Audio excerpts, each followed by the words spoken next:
ദൈവമേ, സ്തോത്രം സ്തോത്രം. മഹാപരിശുദ്ധനുമായ സ്വർഗീയ നല്ല പിതാവേ, നല്ല വിലയേറിയമായ പ്രഭാതത്തിനായി നന്ദി അറിഞ്ഞത്തോടെ നിന്നെ സ്തുതിക്കുന്നു, സ്തോത്രം ചെയ്യുന്നു, മഹത്വപ്പെടുന്നു. യഹോവ വീട് പണിയാതിരുന്നാൽ പണിയുന്നവർ വൃഥാ അധ്വാനിക്കുന്നു. യഹോവ പട്ടണം കാക്കാതിരുന്നാൽ കാവൽക്കാരൻ വൃഥാ ജാഗരിക്കുന്നു. ഹല്ലേലൂയ. സ്തോത്രം. ഈ പ്രഭാതത്തിൽ അടിയിക്കുന്നതായിരിക്കും നല്ല വചനത്തിനായി നന്ദി അറിഞ്ഞത്തോടെ നിന്നെ സ്തുതിക്കുന്നു, സ്തോത്രം ചെയ്യുന്നു. കർത്താവെ, ക്രിസ്തു യേശുവിൽ കൂടി നന്മ അനുഭവിക്കുവാനുള്ള കൃപയ്ക്കായി പ്രഭാതത്തിൽ ഞങ്ങൾ നിന്നോട് അപേക്ഷിക്കുന്നു. കർത്താവെ, ദൈവമേ, പലപ്പോഴും അടിങ്ങളുടെ ജീവിതത്തിൽ കർത്താവെ ദൈവമേ അനേകം ആഗ്രഹങ്ങളും ചിന്തകളും ഒക്കെ ഉണ്ട് കർത്താവ്. എന്നാൽ വളരെ ഞെരുക്കങ്ങൾ കൂടെ കടന്നു പോകുന്നവരാണ് ഞങ്ങൾ കർത്താവെ. നല്ലൊരു ഭവനമില്ലാതെ ദൈവമേ സാമ്പത്തികമായ കടബാധയിൽ കൂടെ കടന്നുപോയി, രോഗങ്ങളിൽ കൂടെ കടന്നുപോയി. ഹല്ലേലൂയ.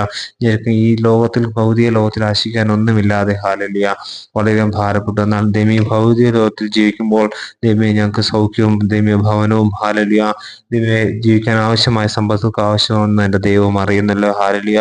അതിനൊക്കെ കർത്താവിൻ്റെ ദൈവത്തിൻ്റെ ഹല്ലേലൂയ ഒരു കരുതൽ ആവശ്യമെന്ന് ഞങ്ങൾ അറിയുന്നു കർത്താവെ. നിന്നിൽ കൂടെ അല്ലാതെ ആ നന്മ വായിക്കാൻ ഞങ്ങൾക്ക് സാധ്യമല്ലല്ലോ കർത്താവ്. അതിനായി നീ ഞങ്ങൾ ഒരുക്കണം കർത്താവെ.